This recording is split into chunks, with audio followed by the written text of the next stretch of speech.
NASA doesn't let astronauts sleep badly, like they literally cannot afford it. One foggy decision 250 miles above Earth, and the whole mission goes sideways. So they figured out a sleep protocol, backed by decades of neuroscience, that optimizes how fast you fall asleep, how deep you go, and how sharp you wake up. I tried it for 14 days straight, and I genuinely don't know how to go back to the way I was sleeping before. Okay, so here's what this video actually is. It's not a 7 tips for better sleep video, where tip number 4 is, try not to look at your phone, and you want to fall asleep just watching it. This is me going fully down the rabbit hole on what NASA, DARPA, and a handful of elite neuroscientists have figured out about sleep that most people will never hear about, because it's not exactly sexy enough to go viral on its own. There's no lavender pillow spray involved. I'm sorry. But there is a specific brainwave state that your brain needs to hit before real restorative sleep kicks in, and most people in the modern world almost never get there. I didn't even know this was a thing until about 3 months ago, and once I found out, I couldn't stop researching it. We're going to cover what that state is, why you're probably missing it, what the astronauts actually do, and what I personally changed that made a measurable difference in my sleep within the first week. Stay with me on this one. The stuff in the second half of this video is where it gets genuinely wild. Actually, wait. Before we go any further, I need to address something. If you are currently lying in bed watching this on your phone at 11:45 p.m. with your screen brightness at full blast, first of all, same. Second of all, you are literally doing the opposite of what this video is going to tell you to do. And I respect the irony. Stay anyway. You need this more than anyone. Okay, let's start with the thing nobody talks about. Your brain operates at different electrical frequencies throughout the day. When you're wide awake, stressed, answering emails, pretending to listen in meetings, that's beta waves. Fast, active, kind of chaotic. When you meditate, or zone out staring at a wall, or get that calm, floaty feeling right before sleep, that's theta waves. Slower, 4 to 8 cycles per second. And here's the thing, theta is not just kinda relaxed. Theta is the gateway. It's the exact brainwave state your brain needs to transition through before it can drop into deep, restorative, actually doing something sleep. Stanford researchers have called it the bridge between waking and sleeping. It's also the state where your brain consolidates memory, where creativity spikes, and where stress hormones actually start dropping. The problem? Most modern humans barely touch theta before they crash at night. You're in beta mode, busy, wired, overstimulated, and then you just sort of collapse into bed and hope for the best. Which is why you can sleep 8 hours and still feel like a vending machine that only dispenses fatigue. You skipped the bridge. NASA knows this. Quick pause. I know what some of you are thinking right now. This guy's about to tell me to download a meditation app. I am not going to tell you to download a meditation app. I have downloaded 7 meditation apps. I have completed exactly 0 meditation app programs. I don't want to talk about it. This is different. Keep going.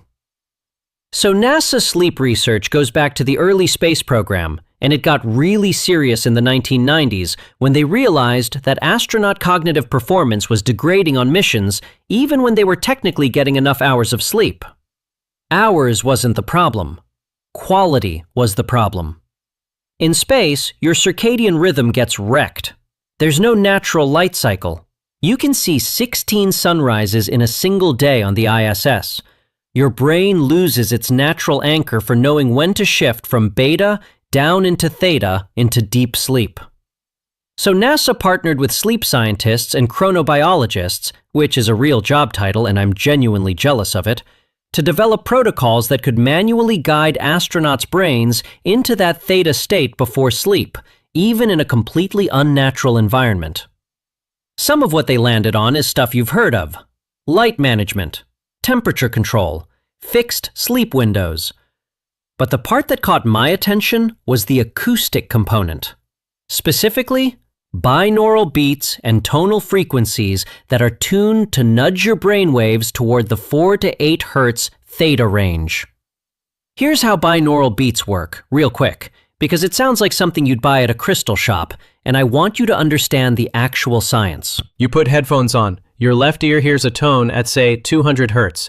Your right ear hears a slightly different tone at 204 Hz. Your brain, and this is the wild part, perceives the difference between those two tones as a third tone, 4 Hz, right in the theta range, and your brain starts to synchronize to it. This isn't pseudoscience. It was first documented in 1839 by a physicist named Heinrich Wilhelm Dove, and it's been studied seriously since the 1970s. There are peer-reviewed studies in the Journal of Neurotherapy showing measurable shifts in brainwave activity from specific audio frequencies. NASA didn't invent this, but they ran it through their rigorous testing environment, and it came out the other side with a NASA stamp of approval, which in sleep research is basically a Michelin star. Now here's where it gets interesting, because when I started digging into why this works so well, I found research that goes way beyond just sleep. And that research is what completely changed how I think about this. I'll get to that in a second, but first, what I actually did for 14 days. I want to be straight with you here. I'm not a scientist. I don't have an EEG machine at home. I track this with an Oura Ring and just paying attention to how I felt in the morning, which is the most human possible measurement system. Here's what I changed, based on everything I'd read about the NASA protocols. 1. I stopped eating 2 hours before bed. Not because of some diet thing, because digestion elevates your core body temperature, and your brain needs your body temperature to drop to initiate deep sleep. This one sucked for the first 3 days, then it was fine. 2. I set the room to 67 degrees. Also uncomfortable for the first 2 nights. Then I started sleeping so well I almost cried. 3. And this is the main one. About 20 minutes before I wanted to sleep, I started using a short audio program. I'll come back to this in a second. Specifically designed around theta brainwave frequencies. Not an hour of whale sounds. Not a sleep podcast where someone whispers about ancient Rome. A short, targeted audio session. Week 1. I fell asleep faster. Not dramatically, but noticeably. The part where I used to lie there mentally replaying every mildly embarrassing thing I've ever said, that got shorter. Week 2. My Oura data showed my deep sleep percentage went from about 14% of total sleep to 22%. 8 percentage points. If you know anything about sleep tracking, that's not a small jump. I woke up on day 10 and genuinely thought something was wrong because I felt so rested. Like I kept waiting for the tiredness to hit. It didn't. By the way, since I keep mentioning the audio component and people always ask, the specific thing I've been using is called the Genius Wave. It's a 7-minute audio routine built around theta brainwave research. The people behind it are pretty serious about the science. It's not a sleep sounds playlist. It's actually engineered to guide your brain toward that theta state we talked about earlier. A lot of people in the brain optimization space have been raving about it lately, and honestly, it lines up with everything I found in the NASA research, which is part of why I tried it. The link is in the description if you're curious. I'll also come back to it at the end. For now, back to the rabbit hole, because I promised you something wild. Here's the thing I didn't expect when I started this experiment. I thought I was optimizing my sleep. What I didn't realize is that sleep is a downstream effect of how well your brain is functioning, and if you fix the upstream, the downstream takes care of itself almost automatically. The theta state isn't just a sleep gateway.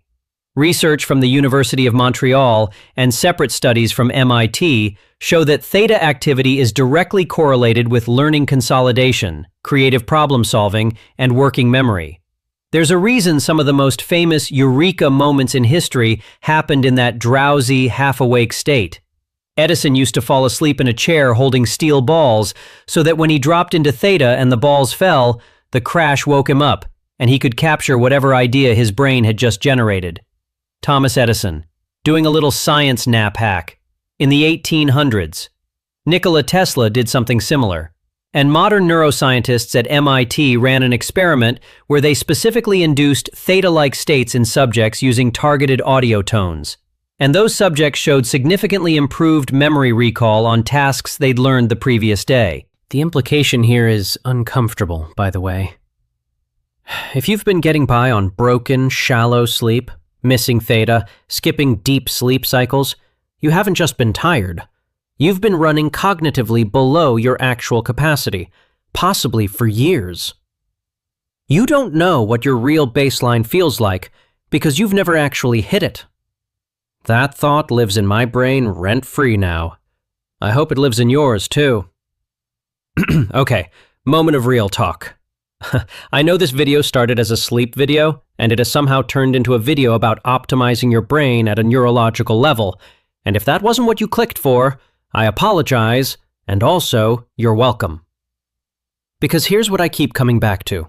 Sleep isn't the goal. Feeling sharp, clear, and actually present in your own life is the goal. Sleep is just the machine that makes that possible, and most of us have been running the machine on bad settings our whole lives. So let me give you the full thing I'm actually doing now, clean and simple. This took me 3 months of research to figure out. You get it in 90 seconds. Number 1. Light management after sunset.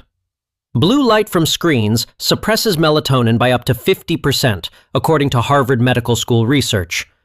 After 9 p.m., I use either blue light blocking glasses or, and this sounds extreme but works incredibly well, I just turn off overhead lights and use warm lamps only. Your body reads blue light as, it's noon. Warm orange light reads as, it's a campfire and I should probably sleep soon. Number 2. Temperature drop. 67 degrees.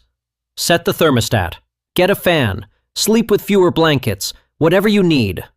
Your core body temperature needs to fall 1 to 2 degrees for sleep onset. Fighting that is fighting biology. Number 3. The theta window. About 20 minutes before bed, stop all inputs. No phone, no email, no one more episode. Give your brain 20 minutes to start decelerating on its own. This is where the audio routine fits in. Something short, frequency-targeted, and intentional.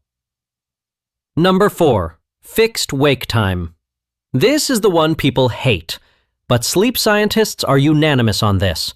Your wake time anchors your entire sleep architecture.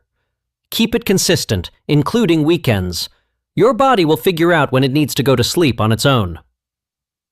That's the whole protocol. 4 things. You don't need a $400 supplement stack. You don't need a special mattress that costs more than a used car.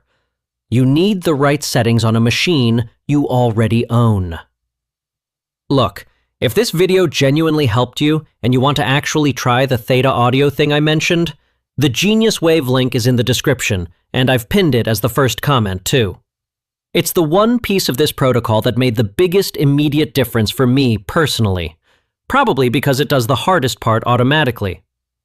Getting your brain into that theta state when you're tired and wired is not easy to do on your own. Having something that's engineered specifically for that job takes the willpower requirement completely out of the equation. A lot of people who are serious about sleep optimization and cognitive performance have been using it. Worth checking out if any of this landed for you. All right, that's the full thing. NASA figured this out because they had to. You don't have to be an astronaut to use what they learned. If this video helped, hit like. It tells YouTube to show this to more people who are out here sleeping like it's a contact sport. Subscribe if you want more of this kind of stuff. And I'll see you in the next one. Let's go get some actual sleep.